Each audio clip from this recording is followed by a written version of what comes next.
Oke, kita ketemu kembali dalam perkuliahan aplikasi komputer perkantoran.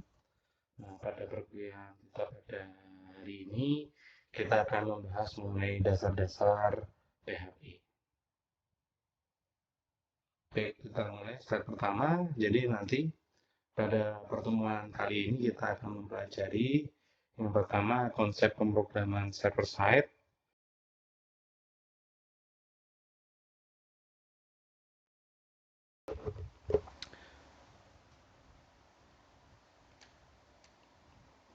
Oke, kita akan membahas mengenai URL dan web server terlebih dahulu. Jadi di sini kita lihat suatu konsep. Jadi kalau kita lihat di sini bagaimana sebuah alamat yang ada di dalam website di situ nanti dituliskan seperti ini. HTTP, www dan seterusnya di sini. Adik-adik bisa lihat sendiri. Nah, di sini nanti alamat ini nanti akan dibagi ke dalam beberapa segmen. Ini segmen pertama. Kemudian ada segmen kedua, segmen ketiga, dan segmen keempat. Nah, jadi kita bisa lihat di sini sebuah halaman website di situ nanti itu dibagi ke dalam 4 segmen. Jadi kita bisa lihat segmen pertama itu adalah protokol, kemudian segmen kedua adalah host, kemudian segmen ketiga adalah port, dan segmen keempat adalah path di situ ya. Jadi kita bisa lihat di situ nanti saat kita mengetik sebuah URL atau Uniform Resource Locator di situ nanti apa yang terjadi? Yang pertama adalah komputer akan mencari IP dari nama host melalui DNS. Kemudian browser akan menghubungkan ke IP tujuan. Jadi di sini nanti browser yang kita gunakan entah itu Chrome, Mozilla ataupun yang lainnya itu nanti akan menghubungkan ke IP tujuan kita. Sebenarnya nanti adalah alamat ini nanti akan dikonversi ke dalam bentuk IP. Dan kemudian setelah ketemu IP-nya, dia akan merequest. Jadi merequest file yang diminta. Setelah itu, ketika file yang diminta itu ada, nah nanti akan diakses oleh web server. Web server di sini contoh kita menggunakan Apache, di situ nanti dia akan mengambil file lokal dan kemudian mengirimkan kembali ke browser kita. Sehingga apa? Informasi yang kita minta itu nanti akan diberikan. Ini adalah apa yang dilakukan ketika kita mengetik sebuah URL ke dalam web browser. Oke. Di dalam pemrograman web, kita nanti akan mengenal istilah halaman web itu nanti dalam bentuk dinamis ataupun statis. Nah, yang pertama kita lihat dulu yang statis. Di situ nanti berarti web ini itu adalah dia benar-benar tidak bisa di-generate oleh user. Jadi dia apa adanya yang disediakan dari server. Sehingga di situ kalau kita lihat dari sisi pandangan klien, di situ nanti URL akan menunjuk pada file HTML yang identik. Sedangkan pandangan dari sisi server itu nanti hanya akan mengirimkan file yang disimpan di direktori server kepada klien. Dan di sini file yang digunakan itu bisa menggunakan HTML murni di situ. Berbeda dengan halaman dinamis di sini nanti URL akan menunjuk pada halaman yang isinya berubah-ubah sesuai dengan apa yang di-create oleh user. Jadi server di sini nanti akan menjalankan script atau program yang dikirimkan dan hasilnya akan dikirimkan kembali ke klien. Ini adalah untuk halaman dinamis. Nah, kita lihat di sini nanti ada beberapa pemrograman yang bisa kita lakukan untuk membuat aplikasi dari sisi web server di situ nanti. Nah, sisi web server atau apa itu site web server di situ nih ya. Nah, kita akan membahas mengenai PHP. Jadi PHP kalau kita lihat di sini merupakan singkatan dari PHP Hypertext Preprocessor. Nah, jadi di sini adalah bahasa script pada sisi server. Kemudian kode PHP di sini nanti bisa di-embeddedkan atau digabungkan atau dimasukkan ke dalam XHTML. Kemudian PHP nanti juga bisa digunakan untuk membuat situs web yang dinamis, di mana apa? Nanti web ini nanti bisa memiliki isi yang berbeda tergantung dari konteks. Konteks tentunya adalah yang meng-create adalah user. Kemudian bisa melakukan antarmuka dengan service lain, misalkan ketika kita ingin berhubungan dengan database, berhubungan dengan email, ataupun XML di situ nanti. Bisa melakukan autentikasi user, dan bisa merespon informasi dari sebuah form. Itu. Ini adalah gambaran siklus dari sebuah web dengan menggunakan konsep PHP di sini nanti.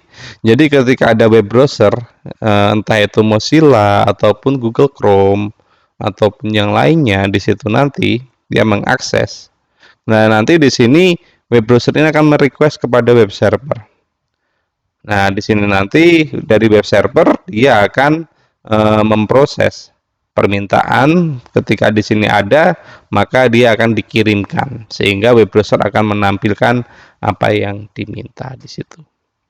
Ini adalah mengenai siklus permintaan atau request yang ada dari satu web dengan menggunakan PHP. Nah, kenapa kita memilih PHP di sini? Yang pertama itu adalah gratis dan open source. Ketika kita menggunakan open source itu lebih mudah.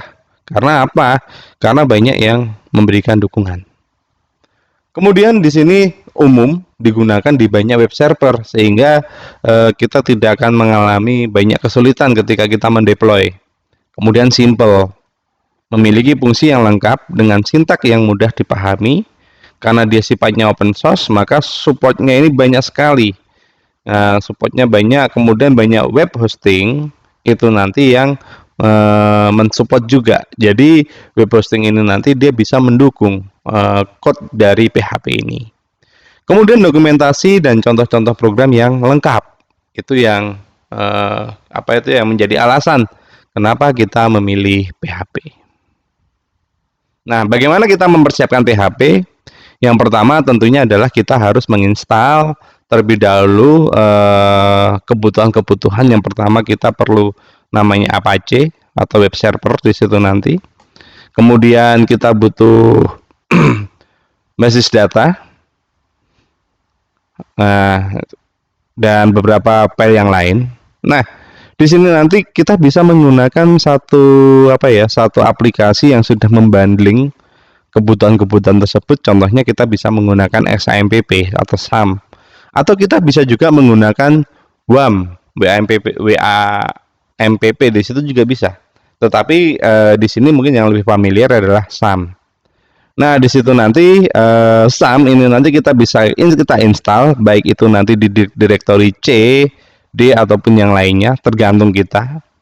Kemudian untuk meletakkan file itu nanti biasanya kita letakkan di dalam direktori htdocs. Di sini nanti kita bisa meletakkan file di sini ya. Jadi create folder.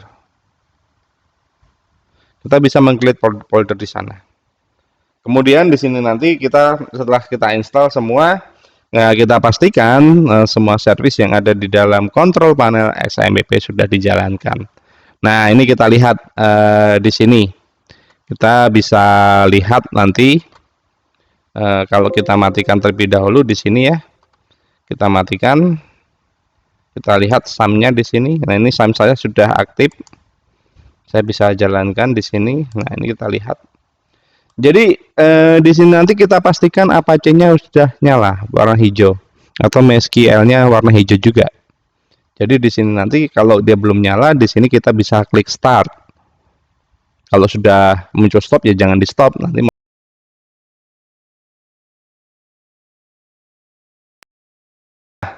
Kalau sudah kita aktifkan, bagaimana kita membuktikan di situ nanti sudah aktif? Kita bisa ketik di sini nanti adalah dengan ketik localhost.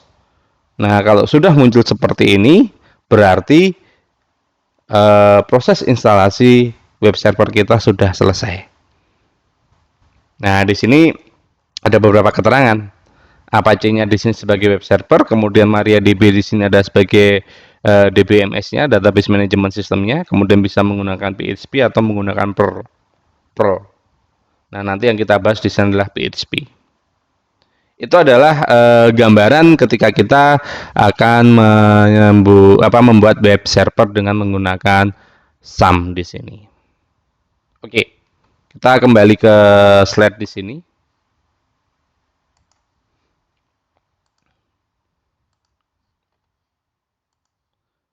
Baik, jadi di sini kita lihat ya, bagaimana pertama kali kita membuat file di PHP di sini nanti. Ini contohnya kita mau menulis hello world. Mungkin apa itu?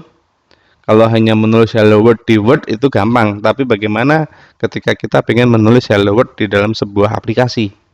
Nah, di sini adik-adik bisa lihat untuk menulis sebuah perintah atau sebuah informasi di dalam PHP itu nanti diperlukan blok code atau blok kode di sini nanti. Yang pertama ini tanda lebih seru tanda tanya PHP dan diakhiri blok code-nya adalah ini. Jadi keduanya ini harus ada. Ketika dibuka harus ditutup, baru nanti di sini adalah isinya. Nah, ini contoh ya. Contoh misalkan di situ nanti kita mau ketik hello world. Nah, kita bisa coba di sini adik-adik. Misalkan ketika kita ketik di sini, saya menggunakan Visual Code di sini nanti kita lihat mana Visual Code-nya. Nah, adik-adik bisa mendownload entah itu Visual Code atau mendownload yang lain menggunakan Notepad++, boleh silahkan. Jadi di sini contoh saya akan ketik di sini ya apa itu dasarnya dulu ada PHP di sini PHP, kemudian jangan lupa untuk ditutup. Jadi begitu dibuka ditutup terlebih dahulu biar kita nanti tidak lupa. Nah, baru di sini nanti kita bisa menggunakan perintah misalkan echo, kemudian di sini saya ketik nama saya atau hello world aja ya, hello world seperti contoh hello world. Nah, kemudian kita simpan nanti misalkan hello PHP di sini kita simpan di mana. Nah, contohnya ini adalah kita save as aja. Jadi kita letakkan di folder XAMPP di mana kita menginstal XAMPP-nya, kemudian kita pilih htdoc. Setelah itu kita masukkan di sini aja, atau kalau mau bikin folder, kita bikin folder di sini latihan. Kemudian kita klik 2 kali, kita ketik hello world, kita simpan. Nah, bagaimana kita mengeksekusinya? Kita buka kembali localhost kita tadi di browser localhost, kemudian kita ketik tadi latihan foldernya, kemudian slash, di situ kita ketik hello.php. Maka nanti akan muncul tulisan hello world di sini. Itu adalah contoh yang pertama.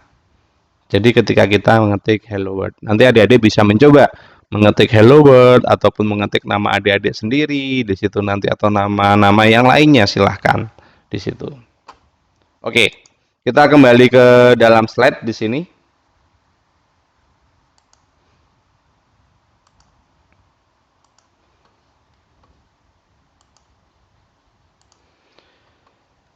Jadi ini tadi adalah gambaran bagaimana ketika kita mau menulis sebuah program dan menyimpannya. Jadi ingat disimpan di dalam htdocs. Kita bisa bikin folder sendiri. Kemudian ketika kita membuat sebuah program, kita juga bisa memberikan komentar dari baris-baris yang kita ketik di situ. Tujuannya apa kita membuat komentar? Tujuannya adalah untuk memudahkan kita mengingat fungsi dari setiap baris program yang kita ketik. Supaya ketika kita membuka kembali, kita tahu, oh ternyata fungsinya adalah untuk sesuatu, something di situ. Jadi bagaimana kita menulis komentar di sini tentunya berbeda ketika kita menulis komentar di media sosial. Jadi untuk menulis komentar di sini nanti kita bisa mengawali sebelum komentar itu kita awali dengan tanda sharp. Kalau di Twitter mungkin terkenalnya hashtag gitu ya. Tapi kalau di dalam pemrograman namanya sharp. Sharp itu ini. Nah, jadi ada bahasa itu namanya ini. Ini bacanya si sharp. Bukan si hashtag, salah, tapi ini si sharp. Karena nanti ada C++ di situ. Ada bahasa C. Nah, bahasa C ini banyak sekali. Ini bahasa untuk coding pemrograman di situ ya. Jadi kita bisa menggunakan sharp atau kita menggunakan double slash di sini nanti. Itu untuk komentar yang satu baris. Misalnya saya bikin komentar ini. Saya tulis ini ya di sini ini komen. Nah, jadi satu baris. Tetapi kalau barisnya itu lebih dari satu, ini kan ada dua baris kan, misalkan karena komentarnya panjang, kita tidak bisa tulis dalam satu baris, maka lebih dari satu. Dan nanti untuk membuatnya adalah berbeda, yaitu dengan single sharp, kemudian diikuti asterik, bintang ini, kemudian ditutup dengan bintang asterik. Ini kalau lebih dari satu untuk komentar. Oke ya, saya rasa ini gampang. Kemudian bagaimana kita menampilkan output atau tulisan itu nanti selain kita menggunakan echo. Tadi di sini printf ya, kita bisa menggunakan printf atau kita menggunakan echo. Jadi di situ nanti kita bisa misalkan kita mau menampilkan misalkan tulisannya nanti menggunakan backslash n. Berarti di situ nanti dia akan turun satu baris di situ nanti. Atau dia pengen menjadi satu baris di situ kan. Nah, contohnya ini adalah beberapa contoh. Jadi misalkan saya pengen memberikan tanda petik di sini. Jadi misalkan untuk tanda petik berarti kita untuk memberikan ini istilahnya dengan seperti komentar tadi. Nah, jadi nanti yang dicetak adalah tanda petiknya. Jadi itu adalah gambaran-gambarannya. Ya, jadi selain kita menggunakan printf, kita nanti juga bisa menggunakan echo. Nah, echo nanti untuk sama untuk menampilkan tulisan ke dalam layar.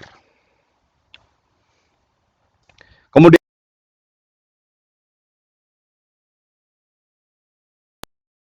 kita ubah-ubah. Dan nanti penulisan variabel ini case sensitif. Jadi contohnya di situ H itu tidak sama dengan H besar tidak sama dengan H kecil. Atau A besar tidak sama dengan A kecil atau sebaliknya. Jadi dia huruf besar kecil ini berpengaruh. Kemudian ciri khas variabel itu nanti pasti akan diikuti tanda dolar.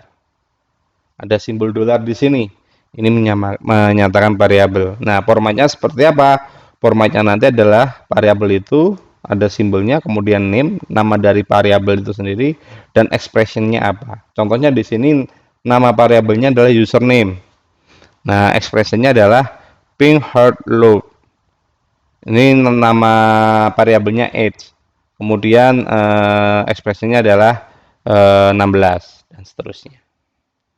Jadi di sini nanti kita harus memperhatikan tulisannya bahwa di situ benar-benar case sensitif. Jadi besar kecilnya itu berpengaruh. Nah, kemudian tipe-tipe variabel itu nanti ada tipe bilangan bulat, bilangan pecahan. Bulat itu integer, pecahan itu float, kemudian logic atau string kalimat atau array atau objek atau bahkan kosong di situ ya. Istilahnya nanti nol. Nah, ini contoh-contohnya saja. Ini contoh tipe integer dan float. Jadi misalkan 7 dibagi 2 itu nanti dia float. Kalau diketik in berarti nanti dia yang ditulis adalah sebagai gini bilangan pembulatan, entah pembulatan ke atas atau ke bawah di situ. Kemudian Nah, di dalam PHP nanti ada beberapa operator aritmatika. Operator aritmatika ini terdiri dari penjumlahan, pengurangan, perkalian, pembagian, kemudian persentase, dan seterusnya di situ nanti. Ini adalah untuk aritmatika. Kalau untuk boolean di situ nanti adalah logic, hanya mengenal true or false. Nah, ini 0 dan 1. Kemudian 0. Nah, 0 di situ nanti kita bisa lihat ya, variabel memiliki nilai 0 jika yang pertama tidak pernah diset dengan nilai tertentu, jadi undefined. Atau diset dengan sebutan konstanta, maaf, diset dengan sebuah konstanta 0. Nah, atau kosong di situ nanti. 0 ini nanti istilahnya adalah kosong. Kemudian tipe string atau kalimat di situ nanti. Variabel tipe kalimat. Nah, ini contohnya. Favorit food di situ Ethiopian. Nah, dan seterusnya di sini. Nah, operasi string kita bisa menggunakan string len, string post, substring, string to lower, string to upper, maupun yang lain-lain. Nah, ini contoh bagaimana nanti menerjemahkan kalimat yang ada di dalam PHP di situ. Jadi string dalam tanda petik akan diinterpretasikan misalkan seperti ini. Jadi saya ingin menulis umur apa, your age bla bla bla bla years old. Nah, misalkan variabelnya diisi 16. Kalau kita ketik seperti ini adalah contoh yang salah. Karena nanti di sini nanti apa itu dia tidak akan dipanggil. Dan nanti di sini tanda petiknya ini akan membuat salah. Seharusnya cukup kita tulis aja your age, nggak usah ada tanda petiknya di sini ada di depan sendiri aja sama belakang sendiri. Lah age ini nanti $H ini dia akan merepresentasi ke sini. Nah, nanti kita bisa coba ya. Kita coba di sini. Kita coba di situ ya. Nah, tadi di sini.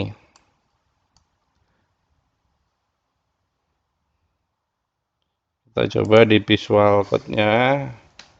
Ini kita hapus saja, kita langsung di sini $H sama dengan di situ adalah 16.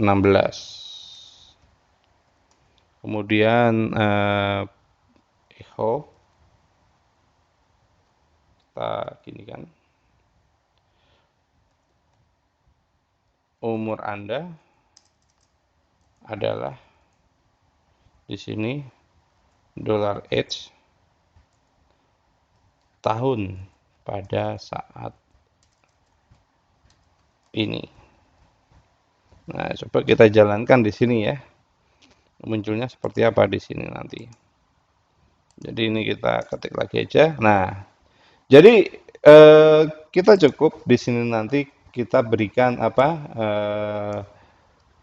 deklarasi di sini variabelnya 16 sehingga ketika kita mau memanggil ini nanti kita tidak perlu merubah-rubah. Nah, misalkan kalau ini nanti variabel ini kita ubah-ubah, yang diubah variabelnya ini tinggal mengikuti saja. Itu adalah penggunaan variabel.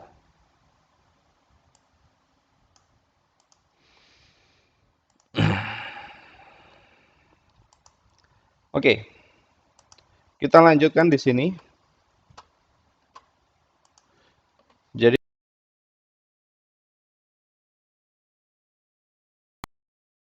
Jadi di sini nanti untuk menampilkan informasi ke dalam apa ya yang di create dengan bentuk array di situ nanti. Kemudian ada beberapa fungsi array di situ, ada count, printf dan seterusnya. Nah, ini contoh-contoh aja. Kemudian ada loop. Nah, nanti ini seperti dalam bahasa C, mungkin adik-adik belum pernah apa ya, karena di sini kuliahnya di aplikasi komputer perkantoran di sini ya mungkin nanti suatu saat kita berikan bahasa C juga.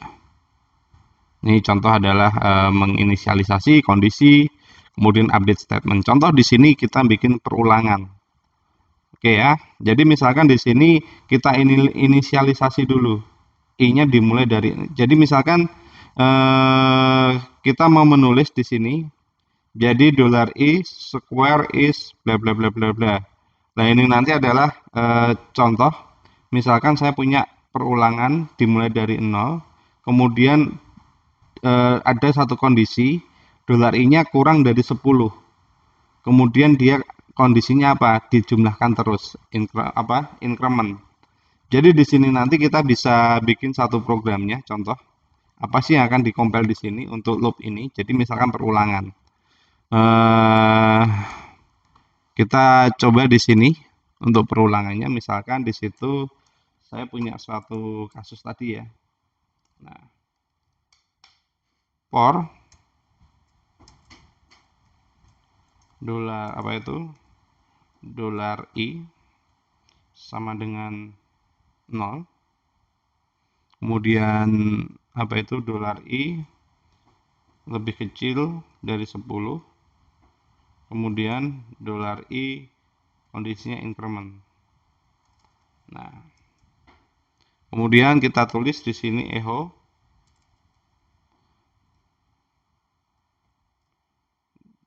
$i square is. Nah, kita bisa lihat di sini ya. Jadi di situ nanti ada ini $i dikali itu asterik $i kemudian titik.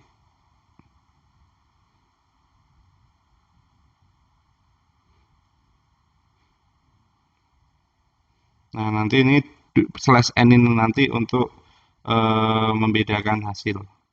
Nah, kita coba jalankan apa yang terjadi dari program ini.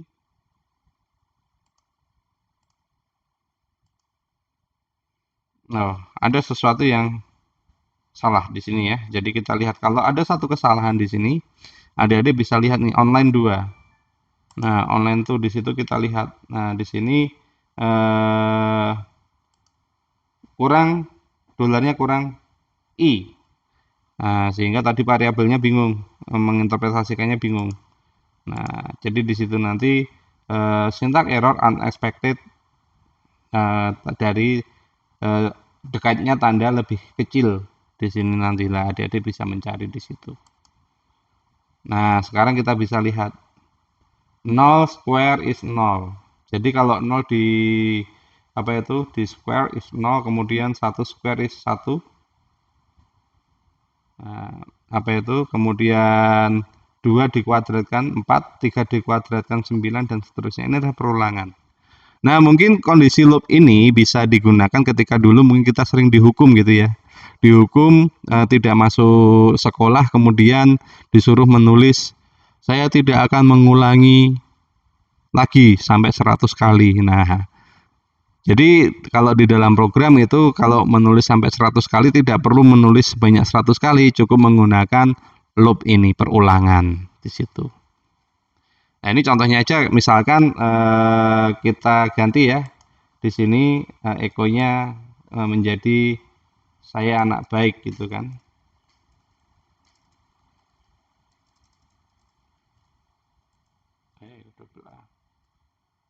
Anak baik. Nah, ini kalau kita jalankan di situ nanti maka dia akan mengulang sebanyak, dan saya anak baik, saya anak baik.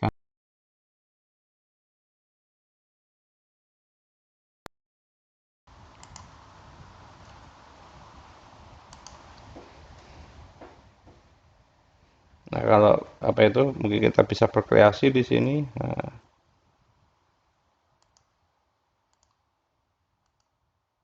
ini jadi saya anak baik dan seterusnya di sini. Ini adalah apa itu contoh untuk loop atau perulangan. Kemudian berikutnya adalah if else. Jadi if else ini adalah satu kondisi. Jadi ada suatu kondisi kemudian statementnya apa. Jadi misalkan jika hari ini hujan, statementnya saya tidak masuk kuliah. Else if, jika tidak hujan, saya masuk sekolah atau masuk kuliah. Nah, dan seterusnya di situ. Itu adalah untuk menyertakan satu kondisi else if. Jadi di sini nanti kita bisa menentukan kondisi yang kita inginkan. Misalkan biasanya else if ini nanti adalah digunakan untuk menentukan, misalkan ketika kita menulis sebuah username dan password benar atau tidak, atau kondisi-kondisi yang lain dari satu sistem.